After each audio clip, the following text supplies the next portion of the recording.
The camera fades in. The echo of weights clanging fills the air. Navy SEALs are pushing their limits in a private gym reserved only for the most elite warriors. Sweat drips, grunts roar, the sound of discipline and brotherhood hangs in the air. But in the corner, mopping the floor slowly, quietly, is an old man. His name, nobody really cared to ask. They just called him, the janitor. He wore worn-out sneakers, a faded gray hoodie, and an old cap pulled low over his eyes.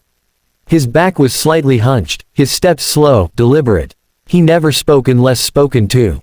He emptied trash, refilled soap dispensers, and cleaned after the men who trained to fight the world's deadliest battles. To the SEALs, he was invisible, a shadow sweeping in silence across the gym floor. But one day, everything changed. It started with a simple moment. Commander Nathan Briggs, a hardened SEAL with 2 decades of service, was walking past the water fountain when he spotted something. The janitor was wiping down a bench, his hoodie slipping slightly to the side, revealing the ink on his neck. At first, Nathan froze.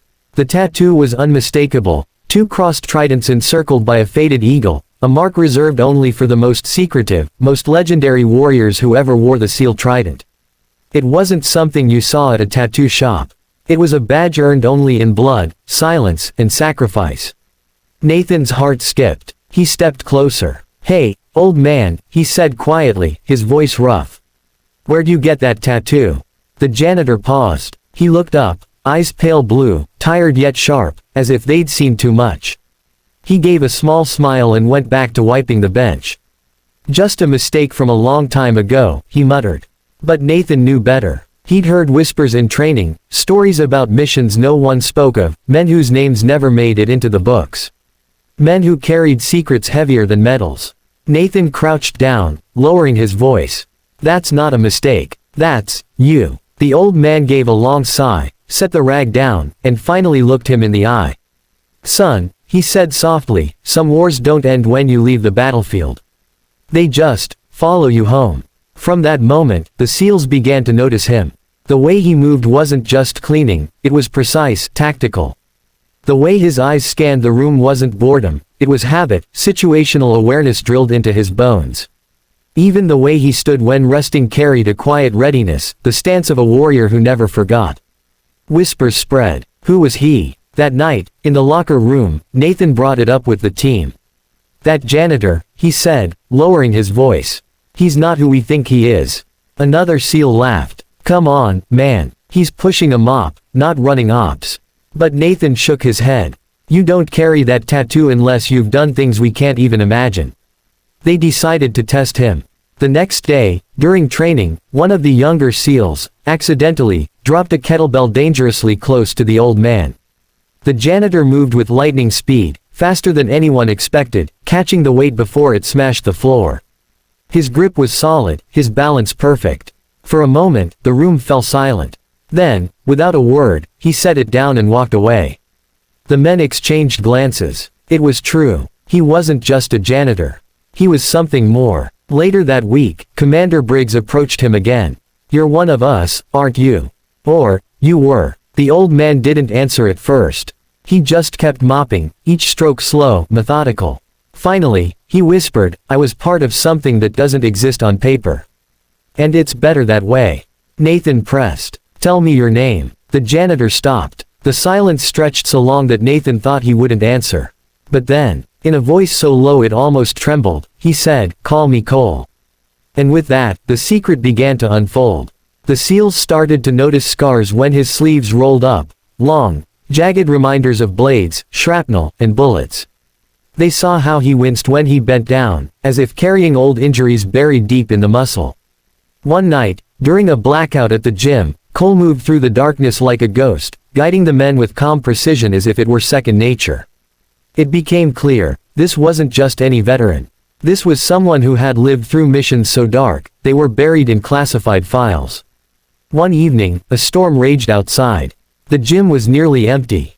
Nathan sat with Cole on the bench, finally daring to ask the question. "Why are you here? Why sweep floors when you could have been, I don't know, a legend?"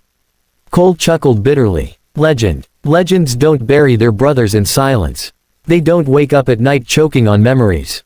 They don't watch the world move on while they carry the weight of things no one should ever see. His voice cracked, and for the first time, the men saw not just a janitor, not just a soldier, but a broken human being trying to heal in the only way he knew how, by staying close to the world he once belonged to, even if only as a shadow. Then came the moment that changed everything. One morning, an alarm blared across the base. A threat had breached security. The SEALs scrambled into action, but the attacker, a rogue insider armed with a knife, was already inside the gym. Before anyone could react, he lunged at one of the young recruits. And in that heartbeat, the janitor moved. Cole's body snapped into motion like a machine awakened. He intercepted the attacker with flawless speed, disarming him in a single breath, pinning him to the floor with a precision lock that only years of lethal training could produce. The room fell silent, every SEAL frozen as they watched the quiet janitor stand tall, chest heaving, his eyes burning with a fire they had never seen before. For a second, no one spoke. Then Nathan whispered, almost in awe, "My God, you're one of the originals, aren't you?" Cole released the attacker, his hands trembling. He looked at the men surrounding him and shook his head. "I'm no hero. I'm just someone who made it back when better men didn't." But from that day, the SEALs never looked at him the same. They began to sit with him after training, listening as he shared fragments of wisdom, lessons hidden in parables and short stories. He taught them things no manual could: how to read silence, how to steady your breathing under fire, how to fight not with rage but with clarity. For the young recruits, he became more than a janitor. He became a mentor, a living reminder of the price of service.